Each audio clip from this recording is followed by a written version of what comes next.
Yo, what's up mga angkol? Eto na naman tayo. Siyempre,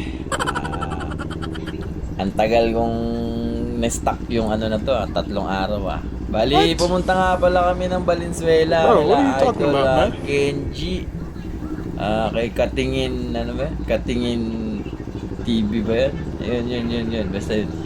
Sinamahan ko nga si Sir Fred kasi makikipag-swap siya ng motor. So, yung dala naming unit ay yung Ninja ko, S10 Ninja ko. Yung ADB 650, 650 sorry. ADB 160. Naku, munting na si Kuya ADB 160 2023 model. Ayan, sariwang-sariwa.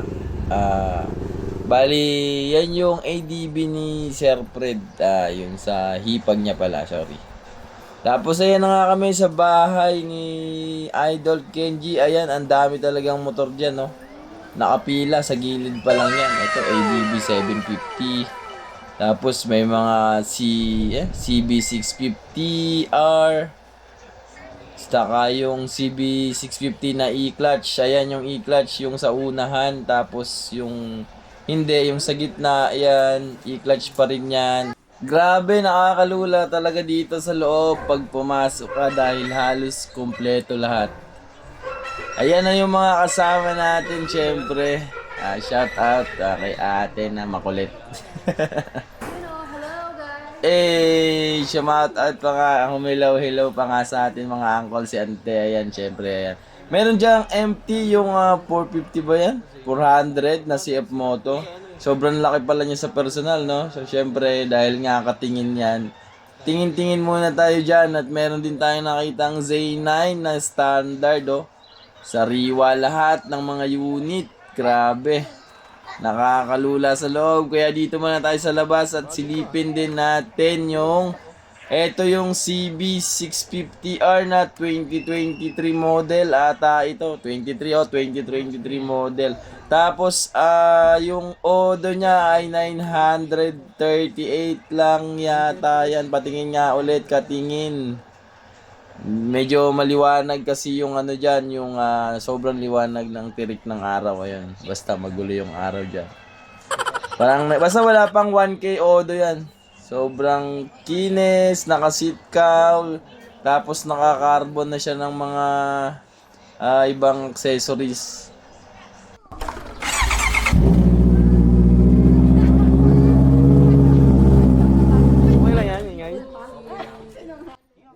Pinatay nga muna kasi sobrang ingay ng cold start. So, dun, ipasok na lang daw sa loob.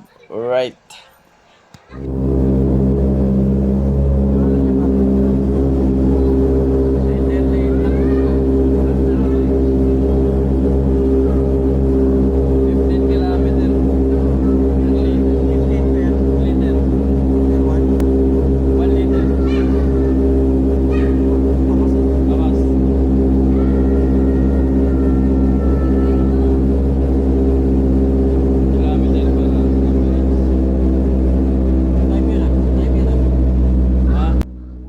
Ayan, syempre, galing-galingan nga naman tayo dyan, di ba? Dapat, kunwari, magaling tayo para hindi tayo halatang hindi marunong. Syempre, tinignan natin kung yung panel gauge, kung gumagana lahat. Syempre, okay naman lahat, gumagana naman.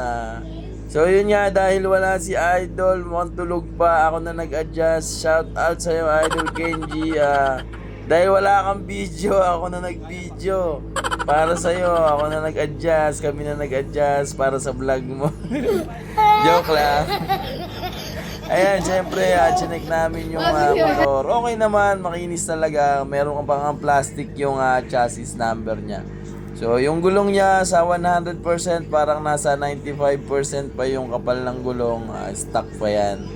Tapos, meron din palang yan, stock na seat passenger, tsaka yung rear fender tuloy Ayan, syempre dahil wala dyan, ipalalamove na lang daw nila. Ayun, alright. So, sold. Okay. Nas man ang bunga nga mo, ha?